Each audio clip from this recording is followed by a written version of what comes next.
నమస్తే అండి, నేను రోజా. జగన్మోహన్ రెడ్డి గారు జెండా వందనం ఎందుకు చేయలేదని టీడీపీ వాళ్ళు అడగడం జరుగుతుంది. దీనికి వైసీపీ వాళ్ళకి సమాధానం చెప్పగలుగుతారా? వైసీపీ వాళ్ళు ఎవరైనా బయటకు వచ్చి జగన్మోహన్ రెడ్డి గారు జెండా వందనం ఎందుకు చేయలేదు? ఎందుకంటే గత 5 సంవత్సరాల పాటు ఆయన ఫ్లాగ్ హోస్ట్ చేస్తూ ఉండేవాళ్ళు, అది తాడేపల్లి ఆయన సొంత ఇంట్లో. అలాంటిది సడన్గా నిన్న ఎందుకు చేయలేదు అని చెప్పేసి అడుగుతున్నారు.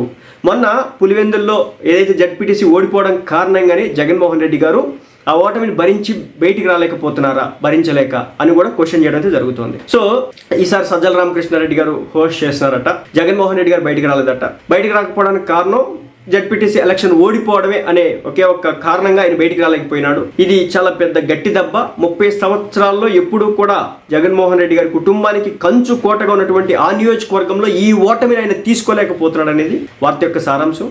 నిజంగా మరి అందుకు బయటికి రాలేదా, లేదంటే మరి ఏదైనా కారణాలు ఉన్నాయో మనకైతే తెలియదు. కానీ టీడీపీ వాళ్ళు మాత్రం గట్టిగా ఈ విషయంలో మాత్రం గట్టిగా టార్గెట్ చేస్తున్నారు. మరి దీనికి ఎలాంటి సమాధానం వచ్చిందో చూడాలి.